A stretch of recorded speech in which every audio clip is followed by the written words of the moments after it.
ဗုဒ္ဓနုတ္တိပွားများကြမယ်ဘုရားရှင်ရဲ့ဘုံတော်ပေါ်မှာဂုဏ်တော်ထဲပြီးတော့ဗုဒ္ဓနုတ္တိယူဖို့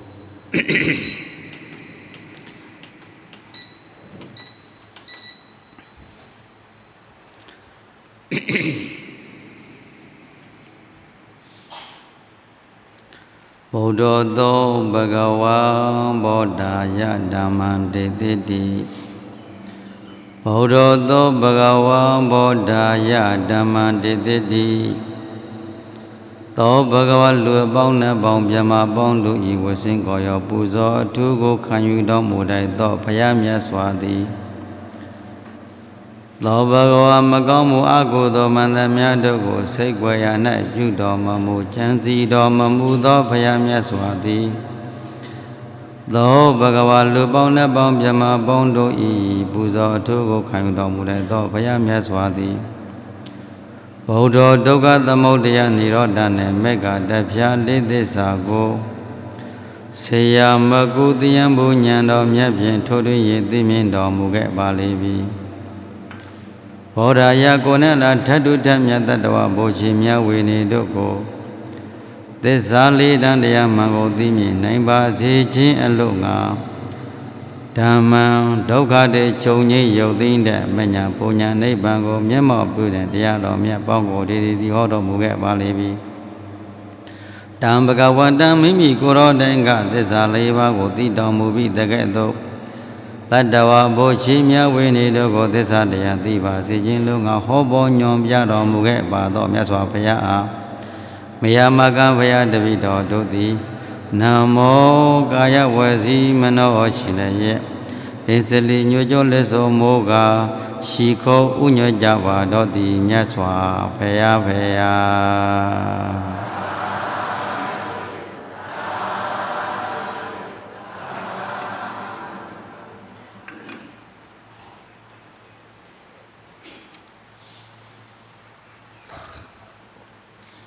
အရိယာပုတ်မြတ်မြတ်တတထိုင်ပြီးတော့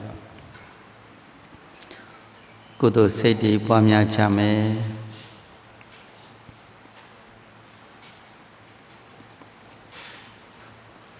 ဒီနေ့ဝါဇုလာဇာရှိရနေ့ဘုန်းကြီးတို့တရားစခန်းရဲ့ပဲ2ရက်မြောက်လာပြီ3ရက်မြောက်နော်အတိလေးတွေစိတ်စဉ်ထဲမှာထက်ဘုန်းကြီးတို့သုတ်တန်ဆိုတဲ့တရားကတရားတွေကိုတိုးပွားစေတတ်တယ်ဝိရိယတွေကိုတိုးပွားစေတတ်တယ်ဝိနည်းဆိုတဲ့တရားတော်ကမိမိရဲ့တရားရှိတဲ့ပုဂ္ဂိုလ်ကိုဝိနည်းသိက္ခာပုဒ်ကမပြတ်မစည်းပဲအမြဲမပြတ်တည်စေတတ်တယ်ကိုကျင့်တရားတွေကိုအမြဲတမ်းစောင့်စည်းနိုင်တဲ့တတ္တိရှိတယ်ဝိနည်းဆိုတဲ့စည်းကမ်းလေးတွေကိုတသွေမတေးစောင့်ရှောက်ထားမယ်ဆိုရင်တမာတိဆိုတဲ့ကျင့်စဉ်ဟာလေတရားတို့ပြပေါင်းပြီးတော့စိတ်ကိုကြည်လင်ကအဘိဓမ္မာဆိုတဲ့ပညာဉာဏ်စွမ်းအားတို့ဟာစိတ်ထဲမှာတဖွာဖွာဖြစ်ပြီးတော့ဘဝတန်ត្រာတိဟူသောဤလောကနယ်ပယ်ထဲမှာ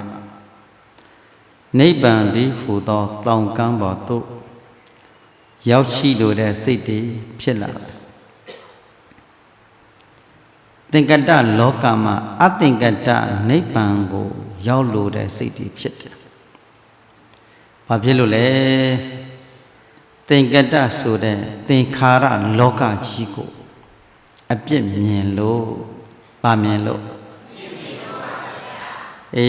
အပြစ်မြင်တတ်တဲ့ပုဂ္ဂိုလ်တွေဟာအမှားကိုမှားတဲ့မြင်သွားတယ်နော်မမြင်ဘူးဆိုတာကအမှားဒီဝင်လို့ဒါကြောင့်အပြစ်မမြင်အနှစ်တင်ရှက်ခင်တာလဲဤစိတ်ပဲတဲ့နှလုံးဘဝင်မပြုံးရှင်မုန်းရှင်တာလဲဤစိတ်ပဲတဲ့မုန်းရှင်တာလဲပါလဲစိတ် နော်အမှန်တရားကိုမသိတဲ့စိတ်ရှစ်တာလည်းဒီစိတ်မုန်းတာလည်းဒီစိတ်နော်အဲ့ဒီတော့အမှန်အာယုန်လေးတွေကိုအမှန်ကိုအမှန်တိုင်းမသိရှိသောပုဂ္ဂိုလ်မှန်တယ်မြတ်ယဟန်ပဲဖြစ်ဖြစ်လူပဲဖြစ်ဖြစ်မိသည့်ပုဂ္ဂိုလ်မဆိုသင်္ကတလောကနယ်ပယ်ထဲမှာမလွတ်မြောက်နိုင်ပါဘဲနဲ့တန္တရာပရိစ္ဆသမုပ္ပတ်ကြီးဘာဖြစ်နေကြရလိမ့်မယ်လဲမဆုံးပေါ့ဟုတ်တယ်လားဘာဖြစ်လို့လဲလို့မေးတော့အဝိဇ္ဇာဆိုတဲ့အာယုံကိုပေါင်းမိထားတာကိုနော်မတိအဝိဇ္ဇာပြုတ်တနာနဲ့ခန္ဓာရရှိဥတိဖြစ်၏အဲ့လိုဆိုတယ်နော်မတိမှုအဝိဇ္ဇာကြောင့်သင်္ခါရတွေပြုလုပ်ခဲ့တယ်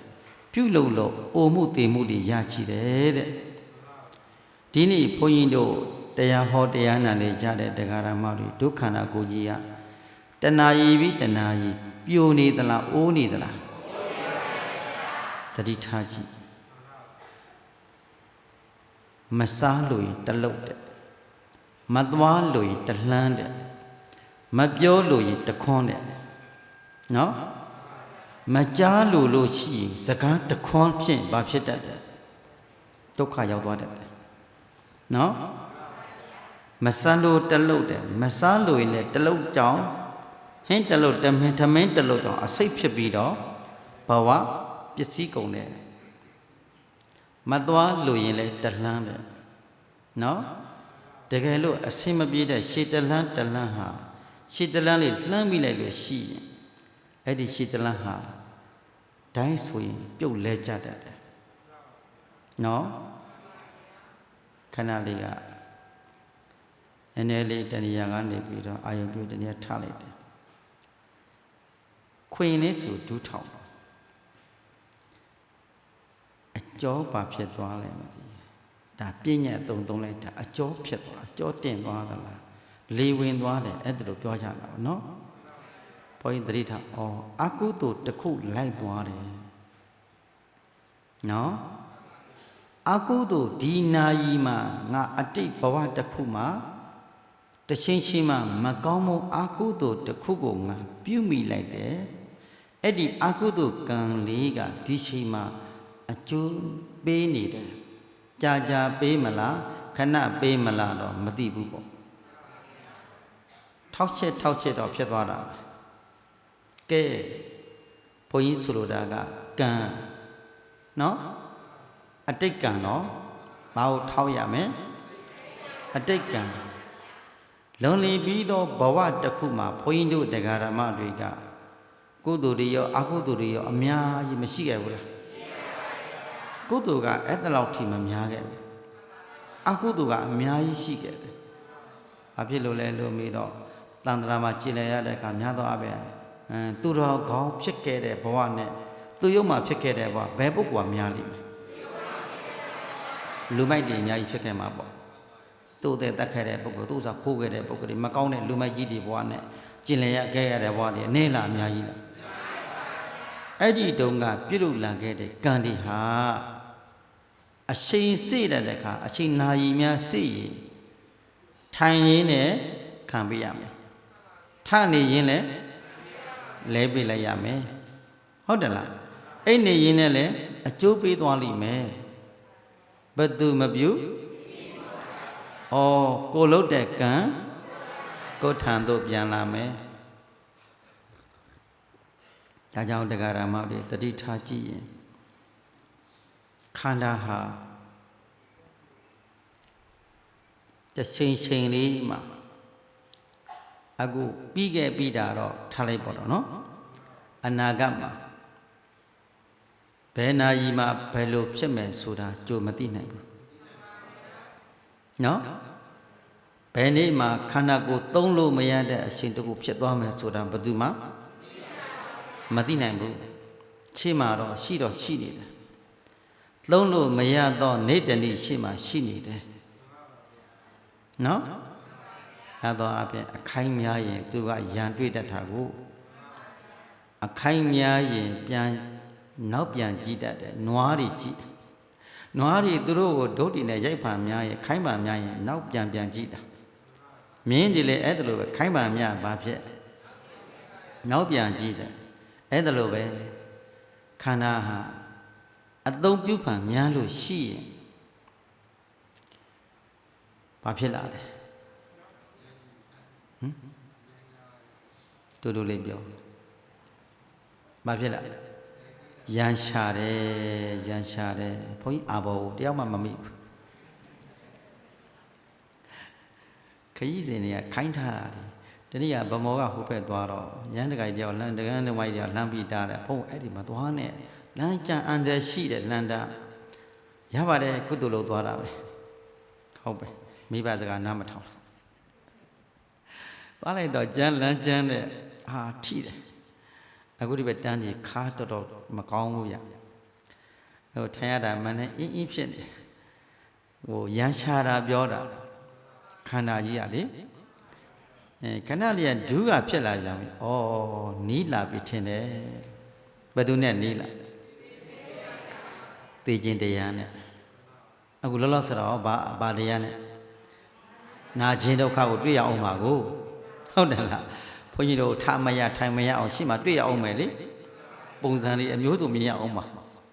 ဟုတ်တယ်လားလူထူလူတလူတွဲမှထလို့ရတဲ့ဘဝကိုရှေ့မှာမလာဘူးလားလာမလားဘသူရဲ့လမ်းစဉ်ကြီးကြောင့်ဘာပေးထားတဲ့ခန္ဓာမို့လို့ကံဘာပေးထားတာအဲ့ဒီနေ့ကပြောခဲ့တယ်သဗ္ဗေတ္တကာမတက္ကကာမယောနိကာမဘိန္ဒုကာမပရိတရဏယံကမံကရိတတိကာလယနဝပပကံဝါနောက်ဆုံးစကလုံးနှလုံးအဲ့ဒီကံသည်အမိကံသည်အဖကံသည်အာကိုးစရာကံသည်မြဲမိခိုးရလဲလျောင်းရာဆိုတဲ့တရားသည်ဘာကံနဲ့ဘာကံလို့ဆိုတယ်ကုသိုလ်ကံနဲ့အကုသိုလ်ကံကာလယနဝကောင်းတဲ့ကံရဲ့ပပကံဝါမကောင်းတဲ့ကံနှစ်ခုရှိတယ်နော်တခါတည်းရန်အကျိုးပေးလိုက်ပြီဆိုမှဖြင့်အိုးအစင်မပြေတော့ဘလို့မှအစင်မပြေဘူးသုံးလို့မကောင်းဘူးလုံရင်ကံရင်အစင်ပြေနေုံနဲ့အစင်မပြေပြန်တော့ဒီစောတော့ဘက်ကဖုန်းတလုံးဝင်လာတဲ့စင်ကာပူကရန်တကမာလေးတယောက်ဘုန်းဖျားမြေဝဲပြီးတော့မြေတွေကြာချုပ်ငိုပြီးတော့ဒီနေ့ဖုန်းတပည့်တော့ဘာဖြစ်လဲမသိဘူးအကုသိုလ်သိဝင်နေဘလို့မှလှုပ်လို့မရဖြစ်နေတယ်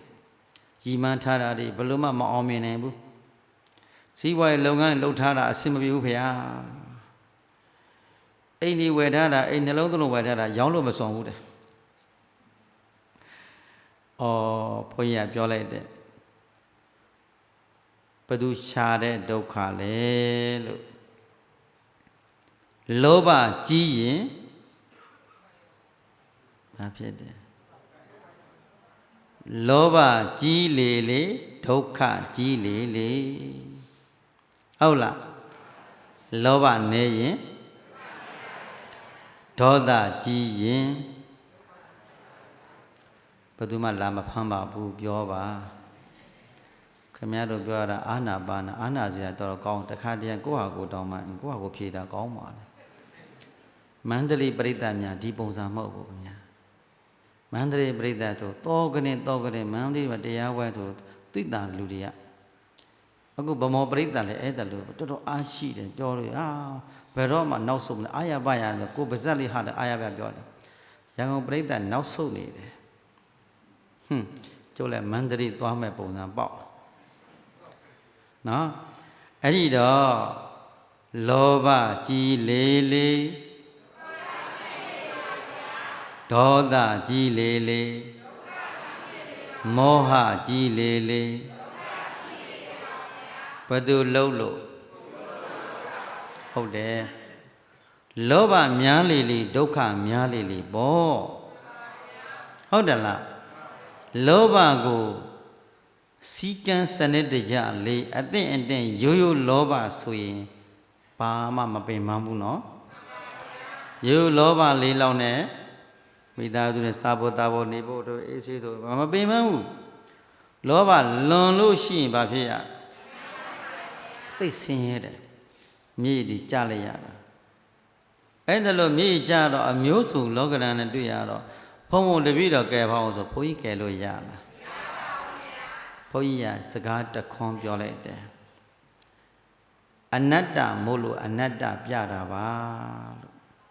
ဗါတဲ့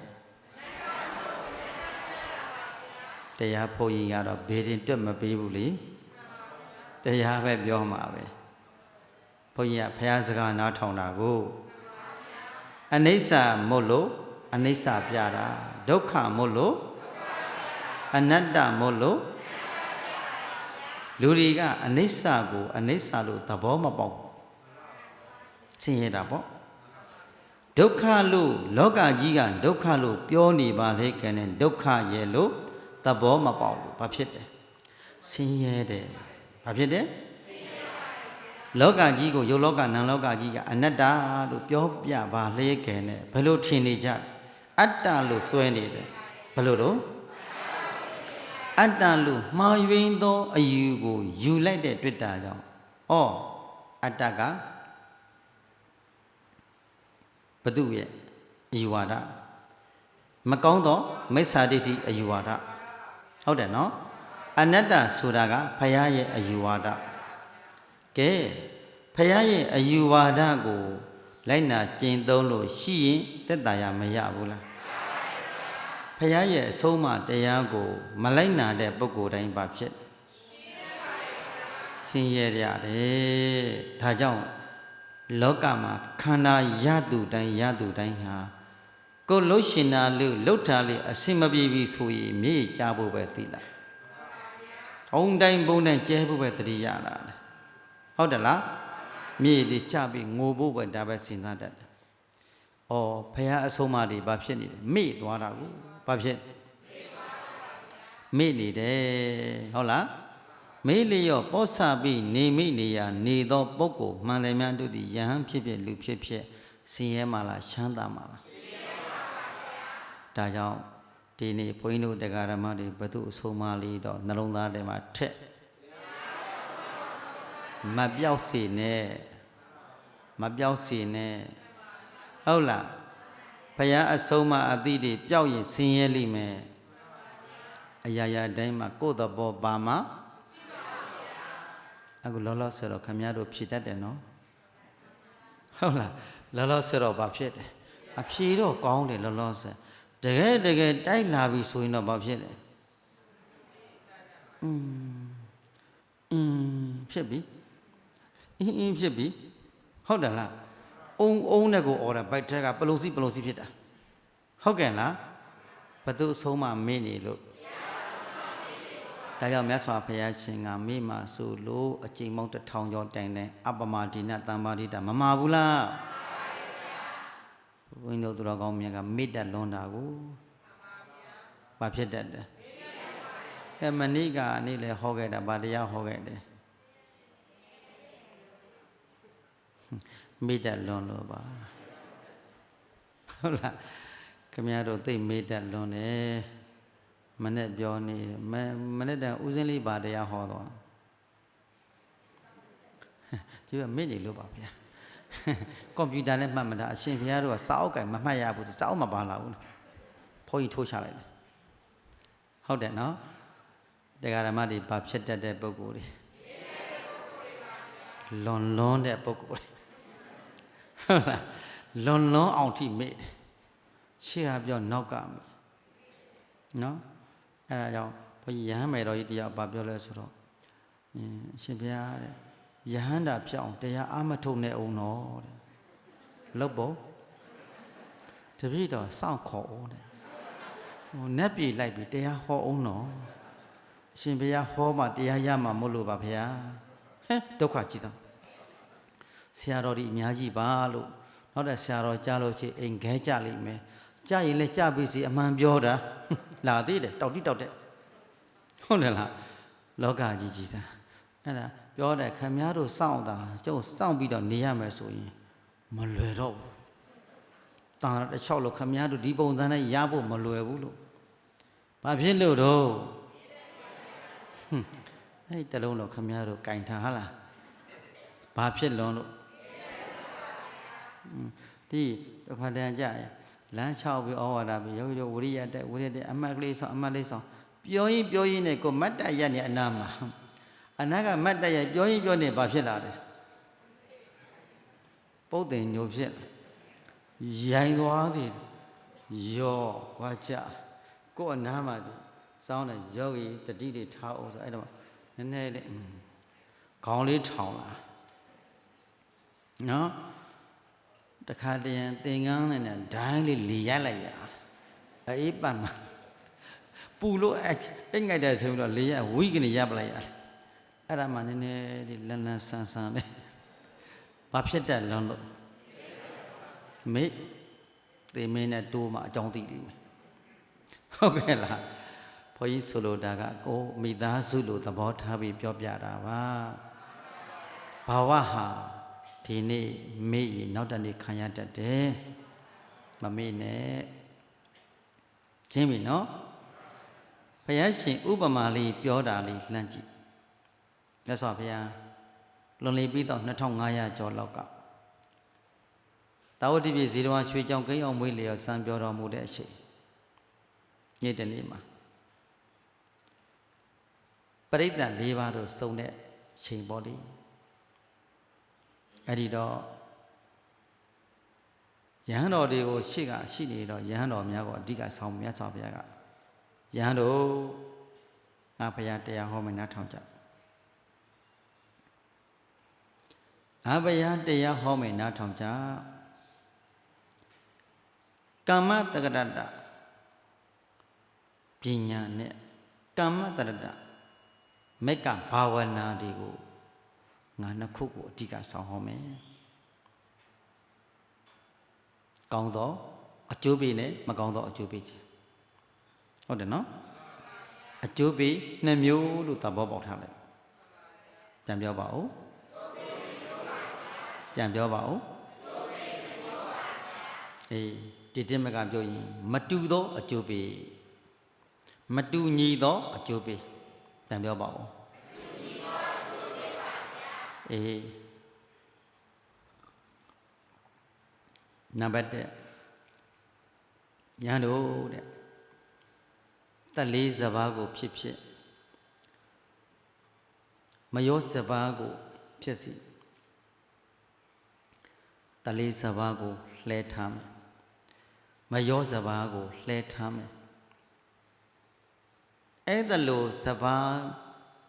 ဟိုတော့ကမယောစဘာတို့14စဘာတို့ဆိုတာအစုတွေရှိတယ်နော်ဘုရင်တို့ငကြွဲလို့ပေါ့စဘာအစုရှိအဲ့ဒါလေးကိုတဲ့အစုတွေကိုလှဲထားမယ်ဆိုရင်လက်နဲ့တော်၎င်းခြေထောက်နဲ့တော်၎င်းသွားပြီးတော့ထိလိုက်လို့ရှိရင်သွေးတန်ရဲရဲဖြစ်တော်၎င်းနာကျင်ခြင်းဖြစ်တော်၎င်းဖြစ်ပေါ်လေစေခြင်းကစွန့်ဆောင်နိုင်ခြင်းသည်မရှိဘူးတဲ့အဘယ်အကြောင်းကြောင့်လဲလို့မေးတက်လေးစဘာမုယောစဘာကိုလှဲထားခြင်းယူသောအကြောင်းကြောင့်ဒီနံပါတ်1နော်နံပါတ်2ကယဟန်တို့တက်လေးစဘာကိုဖြစ်စီမုယောစဘာကိုဖြစ်စီထောင်ထားမယ်ဆိုရင်ရှည်တော့ဖြစ်တော့၎င်းလက်ဖြင့်တော့၎င်းသွားပြီးတော့ထိမိမယ်ဖိမိမယ်ထိုင်မိမယ်ဆိုရင်တဲ့သွေတော်လဲထွက်ခြင်းထွက်လိမ့်မယ်နာကျင်ခြင်းဒဏ်ရာတို့သည်လည်းတွေ့ရလိမ့်မယ်ဘယ်လိုအကြောင်းကြောင့်များဧကဲ့သို့သွေတန်ယူစည်းပြီးတော့နာကျင်မှုသဘောကိုခံကြရသလဲလို့မေးခဲ့ညံ့မှုရောစဘာနဲ့တလေးစဘာကိုထောင်ထားခြင်းပြုသောအကြောင်းကြောင့်ဒီအကျိုးပေးခြင်းနှစ်ခုမတူသောအကျိုးပေးခြင်းနော်ဟုတ်တယ်လားလှဲထားသောစဘာကိုဒီတိုင်းရိုးရိုးလေးချထားမယ်ဆိုရင်အစူးတွေဘယ်လောက်ရှိကြည့်အသားလေးလက်နဲ့အထိဘယ်လိုထိထိစူးရှိမရှိဘူးမို့လားမစူးဘူးမထိဘူးမချဘူးစူးချခြင်းမရှိဘူးဘာမှအန္တရာယ်မဖြစ်ဘူးထောင်ထားလို့ရှိရင်စူးတဲ့သွေးလည်းထွက်မယ်ဒဏ်ရာလည်းရသွားမယ်ဒီဥပမာပဲတဲ့အကျင့်ပုဂ္ဂိုလ်ဟာ မိမိပြုသည်ပြုတိုက်သောကံတရားတို့ကိုမပြုလုပ်ပါဘဲနဲ့မပြုလင်မပြုသောမပြုသင်မပြုထိုက်သောကံတရားတို့ကိုသွားပြီးတော့ပြုလုပ်လို့ရှိရင်တဲ့ရှင်ဆင်းရဲမှာလားချမ်းသာမှာလားဆင်းရဲမယ်ဆင်းရဲမယ်ဘာဖြစ်လို့ဆင်းရဲရတယ်လဲလို့မေးမပြုထိုက်သောကိုယ်အမူအရာမပြုထိုက်တဲ့နှုတ်အမူအရာမပြုထိုက်သောစိတ်အမူအရာတို့ကိုပြုလို့ခြင်းပြုသောအကြောင်းကြောင့်နားလည်တယ်နော်အေးလောကမှာသူ့ပင်ကိုယ်အတိုင်းဆိုရင်ခန္ဓာကိုယ်ကြီးကဘာမှမဖြစ်ဘူးနော်ဒီခန္ဓာကိုယ်ကြီးသည်မကောင်းသောအာယုန်နဲ့ပေါင်းသင်းမိလို့မကောင်းသောကာယကံဒုစရိုက်အလုတ်မကောင်းသောဝစီကံဒုစရိုက်လို့မကောင်းသောမနောကံဒုစရိုက်အာယုန်တို့ဖြင့်ပေါင်းမိပြီဆိုလို့ရှိရင်စိတ်မှာအနာကြီးမနာဘူးလားအဲ့ဒီဒဏ်ရာဒဏ်ချက်တွေရှိပြီးတော့ဒီဒဏ်ရာဒဏ်ချက်တို့ကမကောင်းသောအကုသိုလ်ကံတတ္တိကံတို့သည်ကောင်းကျိုးပေးမှာလားဆိုးကျိုးပေးမှာလားမကောင်းသောသူတို့ရဲ့လာယာဒီအကုသိုလ်ကံတရားတို့ကိုပြုလို့သောပုဂ္ဂိုလ်တို့ရဲ့သွားရလန်းခိကဒုက္ခတိဘဝနားလည်ပြီနော်အဲ့ဒီဒုက္ခတိဘဝတို့မှာအလွန်ဆင်းရဲပြီးတော့ကိုယ်ရင်ဆင်းရဲခြင်းစိတ်ဆင်းရဲခြင်းကာယကဒုက္ခဝေဒနာစရတိကဒုက္ခဝေဒနာမြောင်များသွားလို့ရင်ဆိုင်ပြီးတက္ကရာတန်ခါတစ်ချောင်းလုံးမှာဆင်းရဲခြင်းချမ်းသာခြင်းသဘောမှာစိတ်သုံးပြီးတော့ဆင်းရဲခြင်းသဘောတို့ဖြင့်ရင်ဆိုင်ပြီးတော့အိုဝဲတွေနှွဲရမယ်နာဝဲတွေနှွဲရလိမ့်မယ်သေဝဲတွေနှွဲကြရလိမ့်မယ်ဘာဖြစ်လို့များဒုက္ခတန်တရာကြီးမှလည်နေကြရပါလိမ့်မလဲဘယ်ကြောင့်များဒုက္ခတွေရောက်နေကြတာတော့ဘုန်းကြီးတို့ပြုလုပ်တဲ့အကုသိုလ်ကံတရားဓမ္မတွေပြုလုပ်မိတဲ့အကုသိုလ်ကံဟုတ်တယ်လားမကောင်းတာလေးတစ်ခုဖြစ်တယ်ဆိုတာဟာကာယကံရှင်ကမကောင်းလို့မကောင်းတာဖြစ်သွားချတယ်ဟုတ်တယ်လားကာယကံရှင်ကအကုန်ကြီးတော့ကံကိုထိုးချလို့မရဘူးလေတစ်ချက်ဆိုကံတစ်ခုဆိုကံကြီးထိုးချလို့တော့မရဘူးလေဟုတ်တယ်လားကိုမကောင်းသောပြုလို့ခြင်းကြောင့်လည်းဖြစ်သွားတာမရှိဘူးလားအတိတ်ကံလည်းရှိနေမယ်အတိတ်အာဟုသောကံကလည်းအကျိုးပေးခြင်းသို့ရောက်မဲ့အချိန်နဲ့ပစ္စုပန်မှာလည်းပဲကံဒီမကောင်းသောအာဟုသောကံလေးကိုထပ်ပြီးတော့ကြိုးစားကပေါင်းစည်းလိုက်မယ်ဆိုရင်အကျိုးပေးကရင်လေးစရာဟုတ်တယ်လားအကျိုးပေးကရင်လေးစရာကျက်သိန်းထဝဲကောင်းတဲ့မကောင်းဂျိုးတွေကိုကျင့်ပန်းများစွာတွေ့ကြရလိမ့်မယ်ဒါဘုန်းကြီးတို့ရဲ့ကိုယ်တိုင်ရရှိတဲ့ဘဝကိုမကောင်းသောနေခြင်းအကုန်ချုပ်ပြောလိုက်နော်မကောင်းသောအာယုန်တို့ဖြင့်နေခြင်းမကောင်းသောကိုယ်နှုတ်စိတ်တို့ဖြင့်ကျူးလွန်ပြီးတော့ပြုလုပ်တဲ့ပုဂ္ဂိုလ်မှန်တယ်များတို့ရဲ့တန်တရာလောကကြီးသည်ပျော်စရာလားကြောက်စရာလားတလေးစပါးကိုထောင်ထားမယ်နော်တလေးစပါးကိုထောင်ထားမယ်မူရောစပါးကိုထောင်ထားမယ်ဆိုရင်လက်ကိုယ်တော်၎င်းခြေထောက်ကိုယ်တော်၎င်းဘာဖြစ်မယ်ထိပြီးတော့သိပေါက်တန်ရုံဖြစ်ပြီးတကဲ့သို့ထိုနည်းတူပါပဲအပယ်လေးဖို့ဆိုတာရှိတယ်ကမ္မတက္ကရတသမ္မာဒိဋ္ဌိနားလည်ပြီနော်ကံနဲ့အကျိုးပေးကိုနားလည်မှုရှိနေမယ်ဆိုရင်တော့သတိထားနိုင်တယ်ကမ္မတက္ကရတမိစ္ဆာဒိဋ္ဌိကံနဲ့အကျိုးပေးကိုနားမလဲဘူးကံနဲ့အကျိုးပေးကိုသဘောမပေါက်သေးသောပုဂ္ဂိုလ်အတွက်တန်တရာမှာဘာဖြစ်ရတတ်တယ်ရေမောရတတ်တယ်ဘာဖြစ်တတ်တယ်တဘဝတဏ္ဍအတွက်တော့ဘယ်လိုဖြစ်နေသွားနိုင်တယ်နော်တန်တရာအတွက်ဘာဖြစ်စီတာရတက်မအေး ဖြစ်စေတတ်တယ်နော်အလွန်ရင်မောစရာပေါ့မြောင်များစွာတို့ဖြင့်ဒီဆိုင်ရတယ်အဲ့ဒီရှိမှလောကရန်ကြီးတကူအလှလေးခံရပြီဆိုတော့မှနောင်တဖြစ်တတ်ကြတယ်မို့လားအဲကြောင့်ယဟန်ပဲဖြစ်ဖြစ်လူပဲဖြစ်ဖြစ်တရားဓမ္မပေါင်းသူတော်ကောင်းများမိမိရဲ့စိတ်ကလေးကိုကြိုတင်ပြီးတော့ဘာလို့ထားရမယ်တဲ့ပြင်ဆင်ထားရမယ်ကုသိုလ်အာယုံဖြင့်ပြင်ဆင်နိုင်ဖို့လို့နားလည်ပြီနော်မိသည့်အလုတ်ကိုပဲလှုပ်လို့ကိုလို့တဲ့အလုတ်ဟာစွမ်းအားကြီးမားတဲ့အလုပ်ဖြစ်ရမယ်အဓိပ္ပာယ်ရှိတဲ့အလုပ်ဖြစ်ရမယ်အထွတ်ထိပ်ကိုရောက်စေတတ်တဲ့အလုပ်ဖြစ်အောင်ကြိုးစားရမယ်ဒါတရားပညာရှိတဲ့ပုဂ္ဂိုလ်အတွက်ဘုန်းကြီးခဏပြောတယ်ကြောင်းမှလည်းဦးဇင်းနေကွင်လို့လဲတရားပညာရှိတဲ့ပုဂ္ဂိုလ်သည်စီကံသည့်တရားပညာရှိတဲ့ပုဂ္ဂိုလ်များအတွက်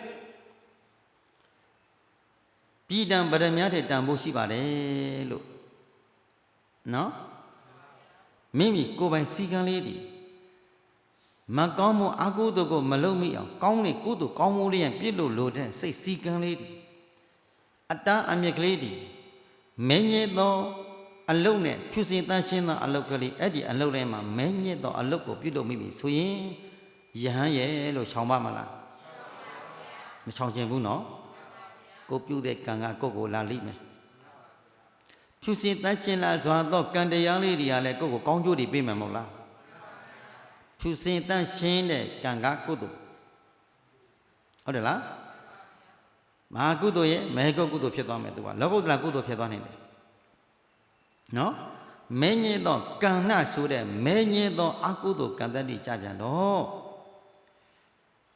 အကုသိုလ်စိတ်12ပါးလို့ဖြစ်နေတာကိုနော်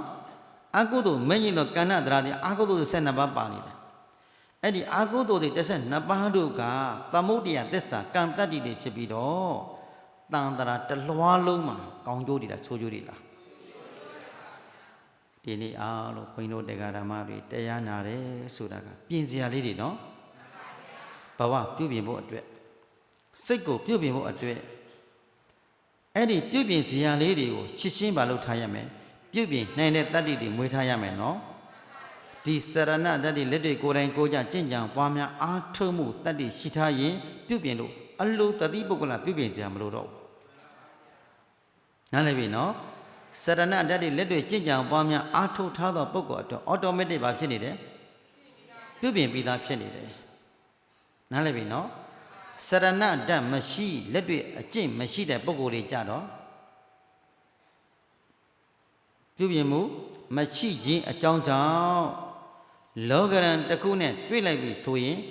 တုံလို့လျှောက်ချပြီးပျက်စီးကုန်ကြတယ်နော်ဟောဘုန်းကြီးတို့တခြားမကြည့်နဲ့သာသနာလောကကိုကြည့်လိုက်သာသနာဝန္ဒယဟန်တော်တွေပရိယတ်တိအတိတာသိပြီးတော့ပฏิပတ်တိအတိတွေကိုကြာကြာနာနာဂဂနာနာအာမထုတ်ဘူးဝိပဿနာလမ်းမပေါ်ကြောင့်အာမထုတ်အရိယာမဉ္ဇဉ်ပုံညာပေါင်းအာမထုတ်ထားဘူးလို့ဆိုရင်ဒီယဟန်တော်တွေဘယ်တော့ပဲဘုံကြီးတရားဟောဘယ်တော့ကောင်းအဲ့လိုနာမည်တွေကြီးဒီနေ့မှာဘာဖြစ်တတ်တယ်လောကရန်လှိုင်းကြောင့်လူမြောက်ငွေမြောက်မင်းမြောက်ဒီပုဂ္ဂိုလ်တွေအမြောက်3ပါးမှတစ်ခုလာတော့မှာကိုလူတွေလည်းမြောက်ဆန်းလာမယ်ငွေလည်းမြောက်ဆန်းလာမယ်အာနာမည်အဖွဲ့အစည်းရလည်းမြောက်ဆန်းလာမယ်ဆိုအဲ့ဒီအမြောက်3ပါးမှတစ်ခုနဲ့တွေ့လိုက်ပြီးရှိတော့ဘဝင်မြင့်ရှင်းတော့ပြန်ချစ်ချင်းပါဖြစ်တတ်တယ်ပစ္စည်းကုန်တယ်နံပါတ်1သီလတွေပစ္စည်းကုန်တယ်နံပါတ်1ဘာဖြစ်တတ်တယ်သီလကိုပစ္စည်းတယ်နံပါတ်2သမာဓိနံပါတ်3ပညာတွေပေါ့နောက်ဆုံးတာဟိနယဝတ္တတိဖြစ်သွားကြတယ်လောကကြီးကိုနောက်ခိုင်းကုန်တယ်သာသနာကြီးကိုနောက်ခိုင်းလောက်အောင်ထိပစ္စည်းကုန်ကြတဲ့ပုဂ္ဂိုလ်လောကမှာမရှိဘူးလားဘာဒမရှိလို့စရဏဓာတ်ပါဠိလိုပြောတာနော်ကိုကျင့်တရားဒါလိုပြောတယ်ပါတရားဒါကြောင့်တမာတိရိုင်လဲကြီးဘဝပစ္စည်းတတ်တယ်ယဟန်ဖြစ်ဖြစ်လူဖြစ်ဖြစ်မိတိပုဂ္ဂိုလ်မဆိုတမာတိရိုင်လဲရင်ဘာဖြစ်တတ်တယ်ဘဝပစ္စည်းတတ်တယ်နောက်ဆုံးမှာပ ပစ္စည်းဆုံးချုံချင်းသည်ဘယ်ကိုတိရောက်သွားသလဲမေးငုံမိသက်ထိုင်ငုံမိသက်တဲ့တက်နိုင်ဖြာရောက်ငုံမိပြီဆိုရင်အောက်ကိုသဲဆိုတာအောက်ပဲလေးပုံထဲမှာအဝီစီတီရောက်သွားတတ်တယ်နားလည်ပြီနော်အဲ့ဒီတော့အရာရာတိုင်းမှာမိမိရဲ့ဘဝကိုမြတ်စွာဘုရားရှင်အဆုံးမအာယုန်သည်ဒီကနေ့အထွတ်ကိုရောက်စေနိုင်တဲ့တတ္တိစွမ်းအားဖြစ်နေမယ်ဘုရားမြတ်စွာကရှစ်သားတို့ရှစ်သမီးတို့အကျင့်ပုဂ္ဂိုလ်သည်တန်လေးစဘာကိုဖြစ်စေမူရောစဘာကိုဖြစ်စေလဲတာသည်ရှိသောဘယ်လိုပဲထိထိဘယ်လိုပဲဖိဖိဘာအာယုံမှဘယ်အန္တရာယ်မှမဖြစ်ဘူးကွယ်တို့တွေ့တဲ့တန်ရုပ်ဖြစ်ပေါ်ခြင်းကမစွန်းဆောင်တဲ့အကြောင်းတရားသည်ကတလေးစဘာဒီမူရောစဘာကိုလဲထားခြင်းအကြောင်းကြောင့်ထိုနည်းတူသွားပေတဲ့ငါဘုရားရဲ့ဆုံးမတရားတော်မြတ်တို့ကိုလိုက်နာခြင်းကြောင့်ပွားများအားထုတ်ထားသောပုဂ္ဂိုလ်သည်လောကရန်အာယုန်တို့ပင်ဘယ်လောက်ပဲတွေးရပေညာတော်လည်းပဲပြုံးနိုင်တယ်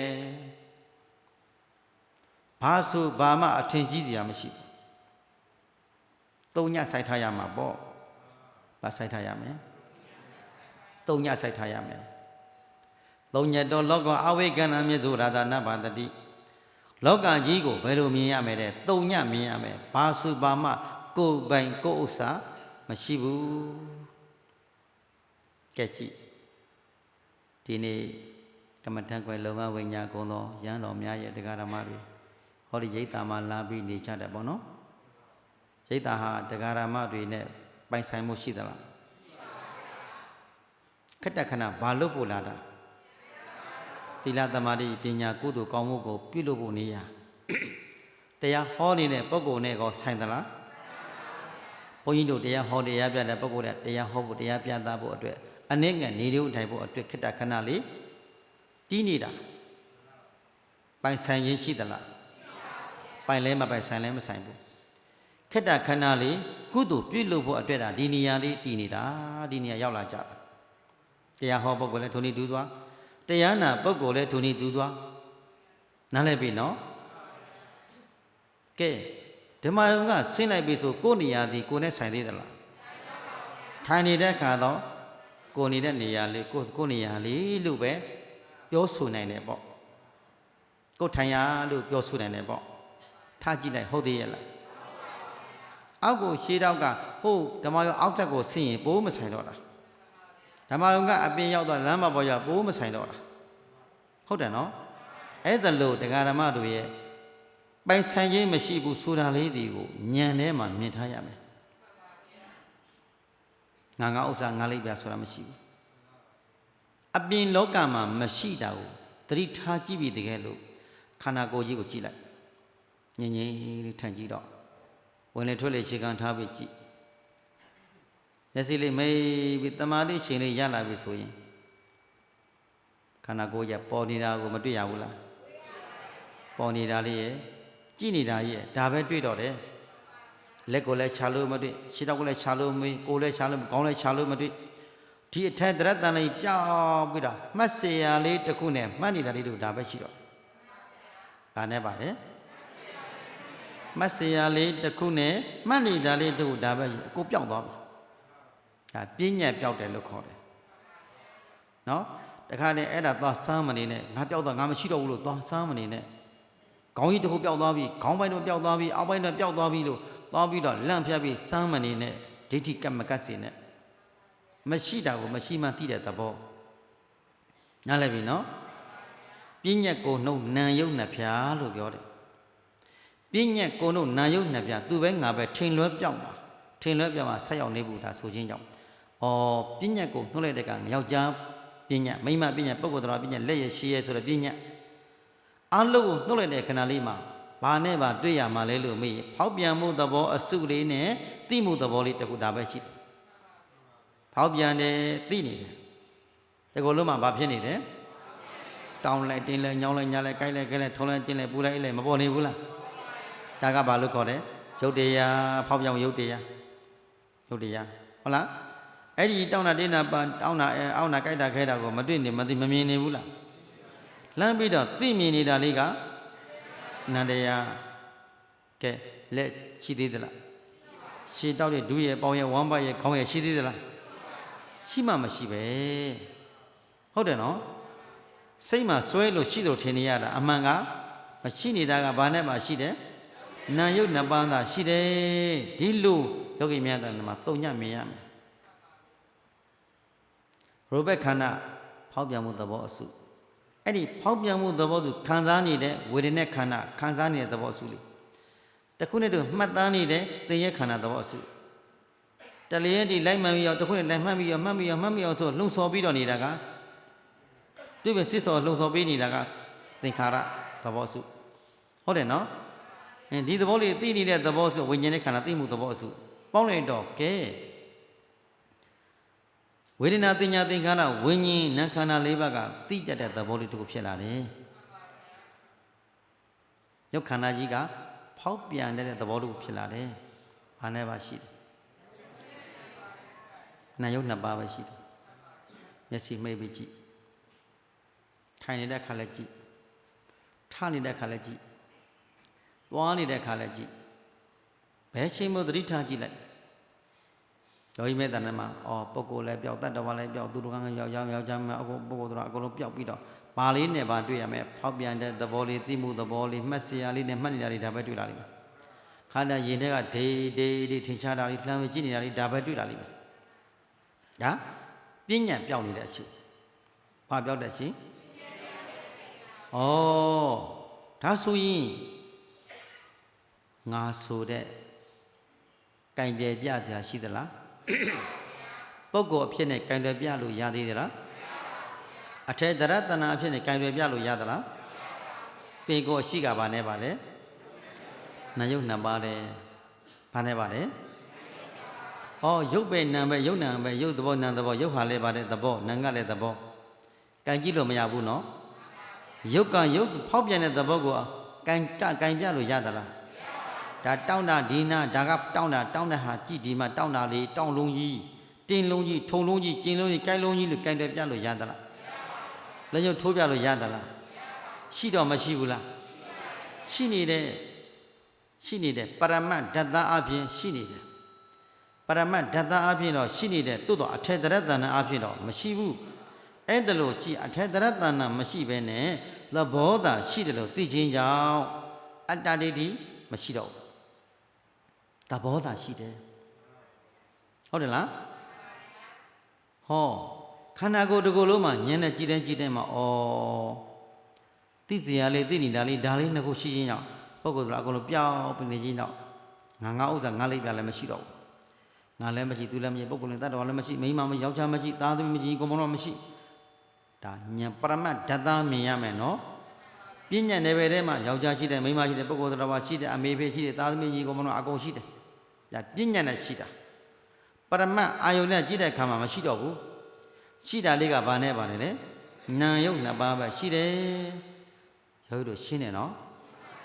ဒါဒိဋ္ဌိဖြုတ်နေတာဘာနဲ့ပါရှိတယ်မြင်ရမယ်အာယုန်နှစ်ပါးခန္ဓာတစ်ခုလုံးကဘာဖြစ်နေပါလိဖောက်ပြန်နေတယ်တစ်ခုလုံးဘာဖြစ်နေတယ်ဖောက်ပြန်မှုပေါ်နေတယ်မို့လားပေါ်တာဒီအထေတရတနာဟုတ်ရဲ့လားပေါ်ခိုင်းတဲ့ပုဂ္ဂိုလ်ရှိသလားမပေါ်ပါလို့တားလို့ရတဲ့ပုဂ္ဂိုလ်ရှိသလားသူပင်ကိုယ်တိုင်းပေါ်နေတယ်ပင်ကိုယ်တိုင်းလည်းပျောက်နေတယ်ဟုတ်တယ်နော်သူ့သဘောသူဖြစ်ပေါ်လာပဲသူ့သဘောသူဘာဖြစ်နေတယ်ပျက်စီးနေတယ်နော်အဲ့ဒါလို့ဒီကိုယ်လုံးမှာငါလည်းမရှိသူလည်းမရှိပုဂ္ဂိုလ်လည်းတတ်တော်လည်းမရှိကံတွေပြစရာမရှိဘူးရှိတာကဘာနဲ့ပါလဲအဲ့ဒါလို့သိလိုက်ခြင်းအပြင်အဲ့ဒီနိုင်ဟာလည်းပဲတာရှင်နေခွင့်ရသလားဥပထီပင်အပြင်ဥပခဏလေးဖြစ်တယ်ထီခဏလေးတည်တယ်ဘင်ဖြစ်တယ်ဖြစ်ဒီပြဖြတ်ဒီပြဖြတ်ဒီပြဖြတ်ဒီပြဒါပဲရှိတယ်ခဏိကမရဏအဖြစ်နော်ခဏိကမရဏအဖြစ်အမြဲတမ်းသေနေပျက်စီးနေတယ်ဒီရုပ်ဒီနဲ့ဟာလဲစက္ကန့်နဲ့ဖြတ်ပြီးပျက်စီးနေတာကိုကြည့်နေတော့မြင်နေတဲ့အခါကာလမှာလောကကြီးဘာမှမရှိတော့ပါလားတုံညဖြစ်သွားပြီနော်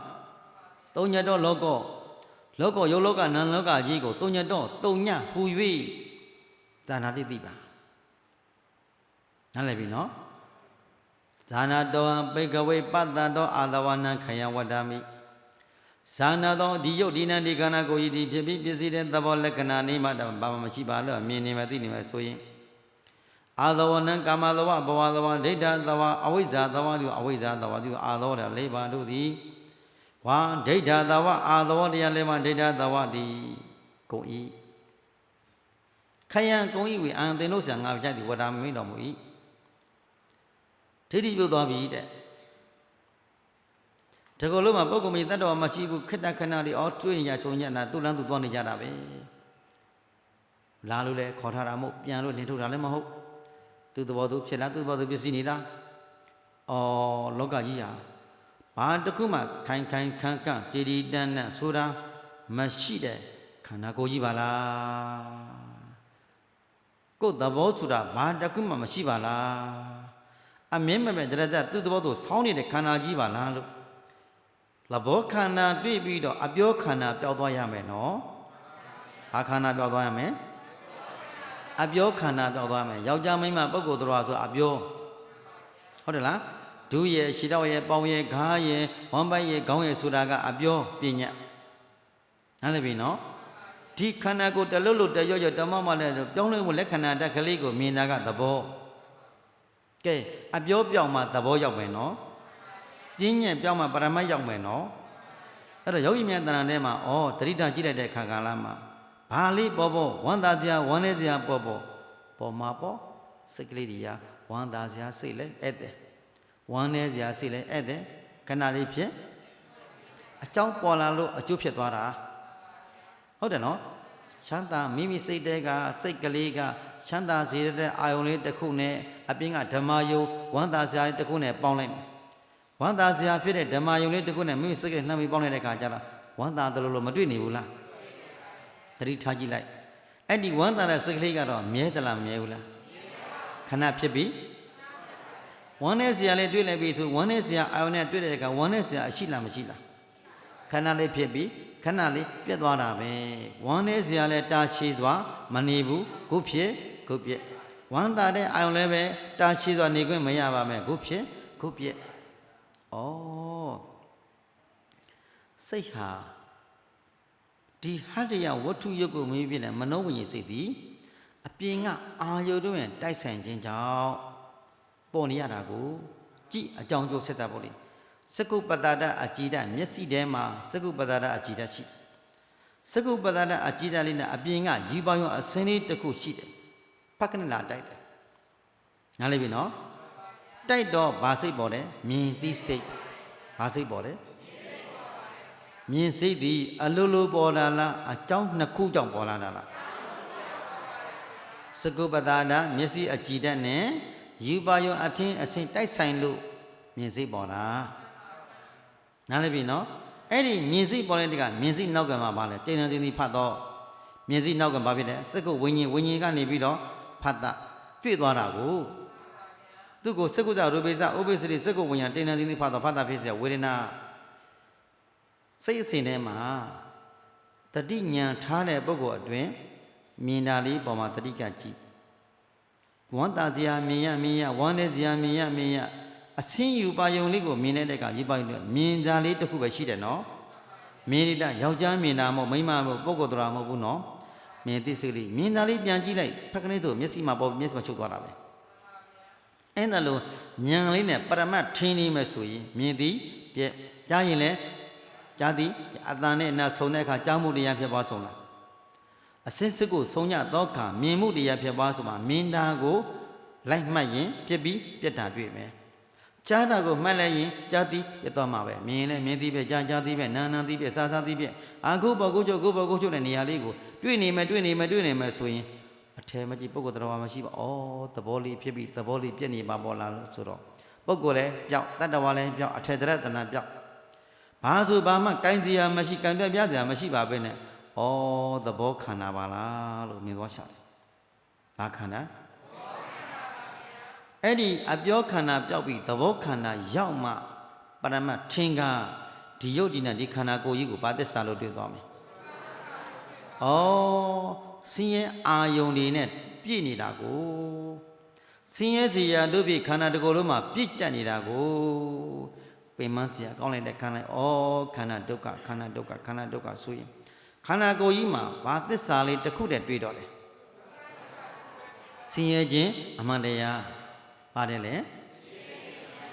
ဒီအာယုမန္တမြတ်တွေခံစားနေတာကဆင်းရဲနော်ဟုတ်တယ်လားအာယုန်တွေကဆင်းရဲစေရ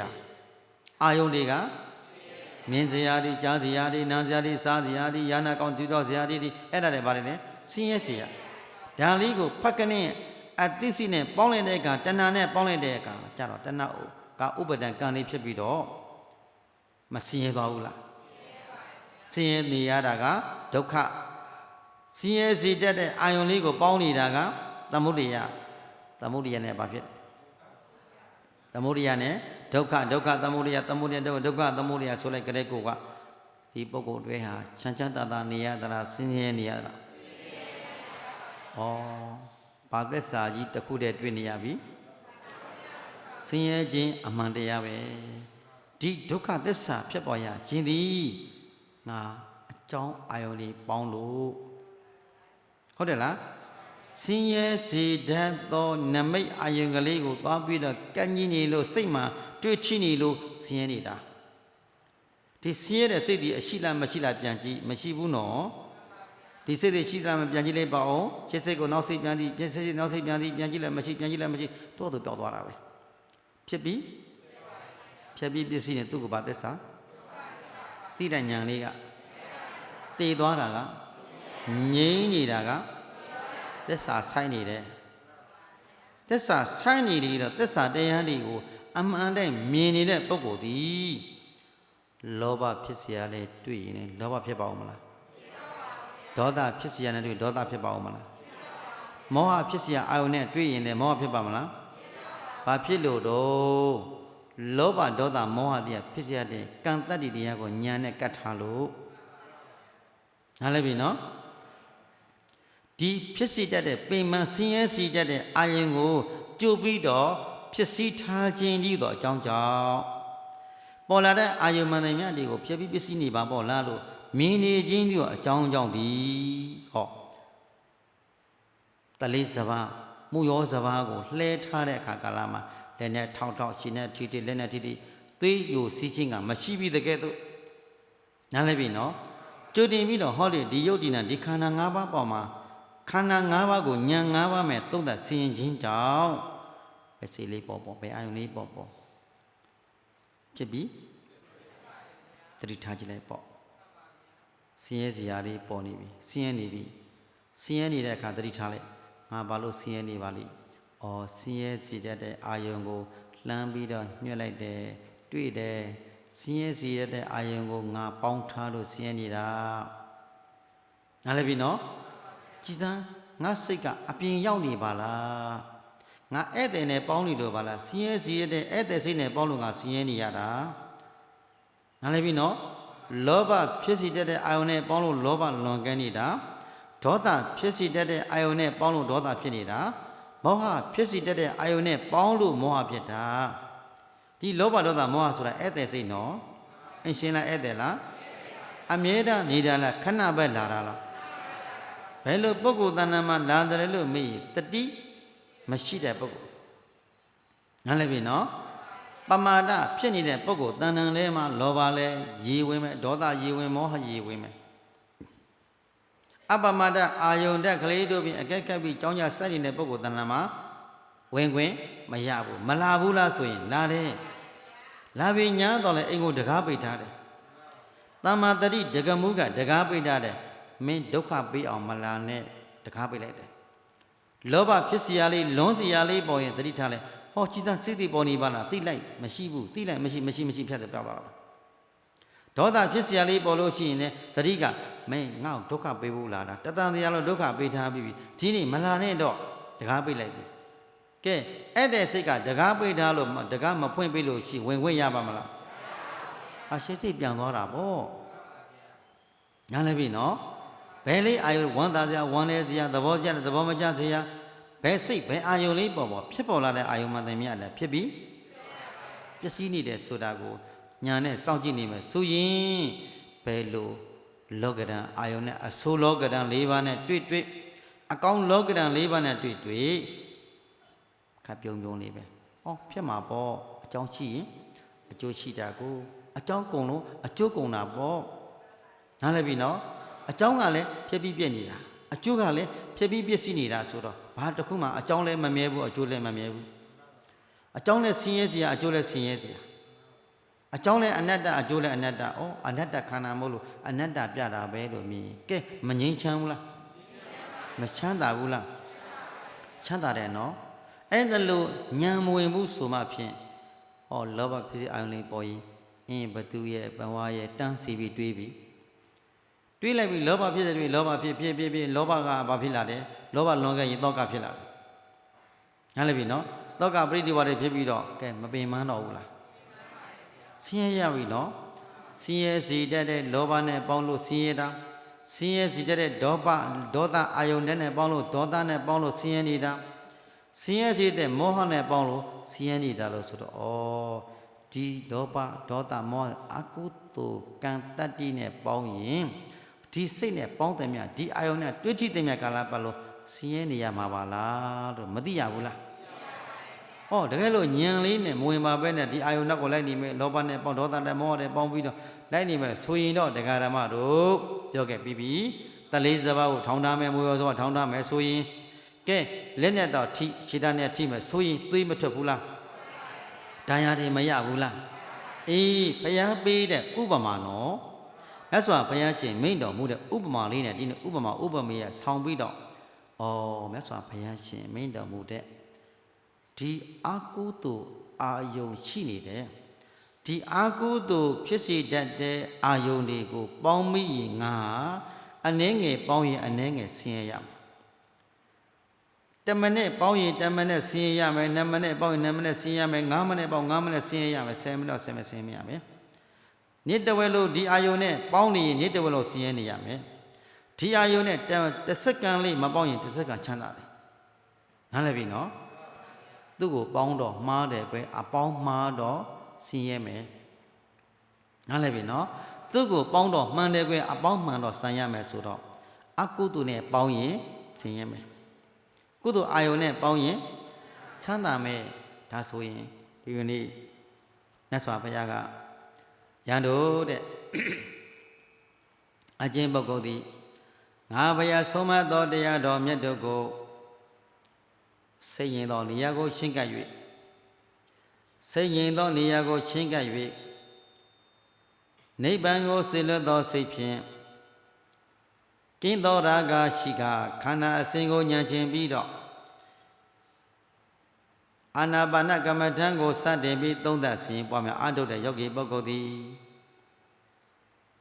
ခန္ဓာကိုယ်ကဘယ်အာယုံလေးပေါ်တမ္မာတတိနဲ့စောင့်ကြည့်တမ္မာတတိတမ္မာသမာဓိ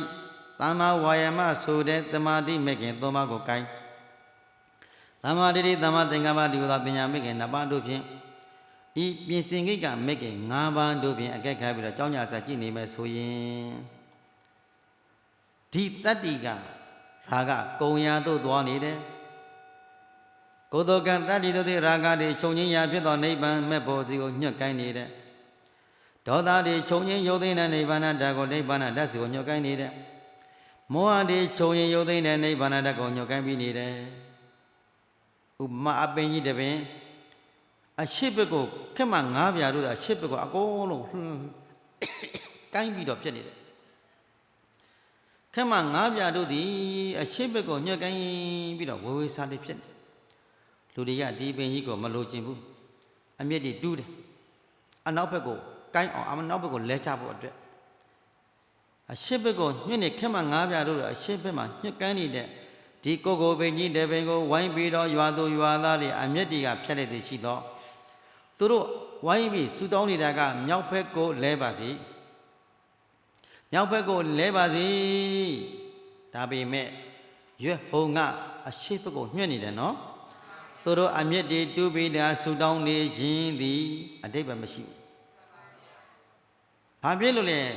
ဒီကိုပင်ကြီးကရွက်ဟုံတို့သည်ခက်မှ၅ပြားတို့သည်ဘယ်ကိုညှက်နေတယ် အချေဘက်ကိုညွှဲ့ကင်ခြင်းကြောင့်အမျက်တွေပေါ်လိုက်သည်ရှိသောအချေဘက်ကိုသာလဲလျောက်သွားပြီတကဲ့သို့ချစ်သားတို့ချစ်သမီးတို့ဒီယုတ်ဒီနံဒီခန္ဓာကိုယ်ဤပေါ်မှာတတိပဒံတရားလက်ကင်ထားပြီးတော့အကိုက်ကကြောင်းရဆိုင်နေမယ်ဆိုရင်ဘယ်စိတ်ပဲပေါ်ဆင်းရဲစရာတွေပေါ်ဆင်းရဲတဲ့အာရုံနဲ့မပေါက်နဲ့ဝမ်းသာစရာလေးပေါ်ဝမ်းသာတဲ့အာရုံနဲ့မပေါက်နဲ့ဝမ်းနေစရာအာရုံနဲ့မပေါက်နဲ့ဒီစိတ်တွေအရှိတာမရှိတာပြန်ကြည့်ဝမ်းသာစရာလည်းကြည့်လိုက်မပေါ်သည်ပြက်ဝမ်းနေစရာပေါ်သည်ပြက်ဟုတ်တယ်လားဝမ်းနာစရာလည်းမဝမ်းသေးစရာဝမ်းနေစရာလည်းမဟုတ်ပြီးတဲ့ပေါ်သည်ပြက်တတိနဲ့ကတ်လို့စောင့်ကြည့်မယ်ဆိုရင်ဖြစ်ပေါ်လာတဲ့အာယုံမှန်သမျှတွေပြပြီးပစ္စည်းတဲ့ဘာသစ္စာကြည်နေတဲ့ဉာဏ်ကသေတာဩအဲ့ဒါလို့သမုဒိယသစ္စာတကောတဖြည်းဖြည်းတည်းပယ်သက်ပါများလို့ရှိရင်တဲ့အမျက်တီကိုဘယင်းတပင်မှာအမျက်တွေကိုအာလုံးကိုလှိပြတ်သည်ရှိသောပေါတုတို့ဖြင့်တွင်တို့ပင်အမျက်မပြပေါ်ထုတ်သည်ရှိသောမိမိတို့သီလသမာဓိပညာစွမ်းအားတို့ကဘယ်ကိုညွတ်နေတယ်နိဗ္ဗာန်ကိုညွတ်နေတယ်ဘယ်ကိုညွတ်နေတယ်ဟောဒီအာတို့နဲ့ခန္ဓာရှိညာတိတို့ပင်သုံးတာဆင်းရဲရဲ့ညာတတ္တိတရားတို့သည်လောဘဓာတိဒေါသဓာတိမောဟဓာတိကိုဖြတ်တောက်ပြီးတော့ရာဂဒေါသမောဟတရားတွေမရှိတဲ့နိဗ္ဗာန်ချမ်းသာကိုမျက်မှောက်ပြုတယ်ကွယ်တို့ကုသိုလ်စွမ်းအားတို့သည်ဘယ်ကိုမျက်မှောက်ပြုတယ်အေးအကုသိုလ်စွမ်းအားကဘယ်ကိုအကျိုးပေးတယ်အပယ်လေးပုံတန်တရာ31ပုံနဲ့အပယ်လေးပုံဟုတ်တယ်လားဟေးဒုက္ခရိပုံနဲ့တန်တရာထဲမှာကျင်လည်ပြီးတော့နေကြရခြင်းသည်အကုသိုလ်ကံရဲ့သွားရလမ်းအကျိုးပေးနော်ဝိပဿနာတရားတွေသုံးသပ်ဆင်းရဲပွားများအားထုတ်ရခြင်းကြောင့်ခန္ဓာ၅ပါးဒုက္ခသစ္စာမြင်လို့ဒုက္ခကိုမို့လို့ဒုက္ခအဆုံးကိုတွေ့တယ်မဟုတ်လားဒုက္ခကိုမြင်လို့ဒုက္ခကိုမို့လို့ဒုက္ခအဆုံးကိုတွေ့တာကနိဗ္ဗာန်နားလည်ပြီနော်နိဗ္ဗာန်တို့အကျိုးရလတ်စီကိုမှန်းမြော်စပြီးတော့ကျင့်သုံးကြလို့ဘုရားရှင်မမှာဘူးလားဘုရားရှင်မှာတော်မူတဲ့အတိုင်းတို့တော်ကောင်းမြတ်တဏ္ဍာထဲမှာဖြင့်ဒီယုတ်ဒီတဒီခန္ဓာ၅ပါးပေါ်မှာခန္ဓာ၅ပါးကိုဉာဏ်၅ပါးတို့သို့သာဆင်းကြကုန်လျက်ဒုက္ခကိုမြင်လို့ဒုက္ခမို့လို့ဒုက္ခအဆုံးကိုကောင်းစွာမသွေယုံထွက်နိုင်ကြပါစေကုန်သတည်း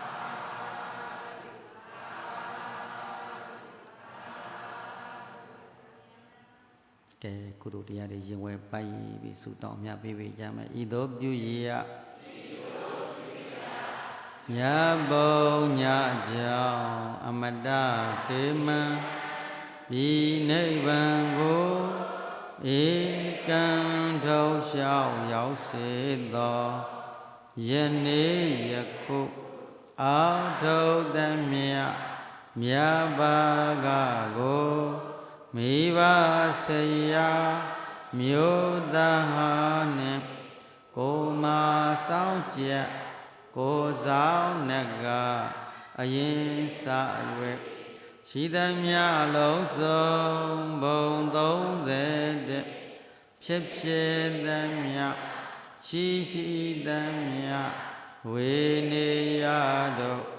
ကြာကြပါစေဒီငါဝေသည်မြာတွေသာဓုကောစေသောကုသိုလ်အမြတ်ယူတော်မူကြပါကုန်လောပရိယာသူတော်ကောင်းတို့ဘောဓအပ်သောမေတ္တာနှင့်ကျွန်ုပ်တို့အားထုတ်ရသောကုသိုလ်မှန်သမျှတို့ကိုဝမ်းမြောက်ဝမ်းသာစွာသာဓုကုသိုလ်အမြတ်ယူတော်မူကြပါကုန်လောရိယာသူတော်ကောင်းတို့ဘောဓအပ်သောမေတ္တာနှင့်ကျွန်ုပ်တို့အားထုတ်ရသောကုသိုလ်မှန်သမျှတို့ကိုဝမ်းမြောက်ဝမ်းသာစွာဖြင့်သာဓုကုသိုလ်အမြတ်ယူတော်မူကြပါကုန်လောပရိယာသူတော်ကောင်းတို့ ဩသာအပ်သောမေတ္တာနှင့်ကျွန်ုပ်တို့အားထုတ်ရသောကုသိုလ်မှန်သမျှတို့ကိုဝမ်းမြောက်ဝမ်းသာစွာဖြင့်သာဓုအာဓုအလုံးကိုယ်စိတ်နှပြကျမ်းမာချမ်းသာလို့အာထုစေပြတဲ့ဝိပဿနာဉာဏ်သည်မဲ့ဉာဏ်ကိုကျေစုပြု၍နိဗ္ဗာန်ချမ်းသာကိုလင်းမြန်စွာမျက်မှောက်ပြုလို့နိုင်ကြပါစေကုသိုလ်စိတ်တွေတိုးပွားနိုင်ကြပါစေ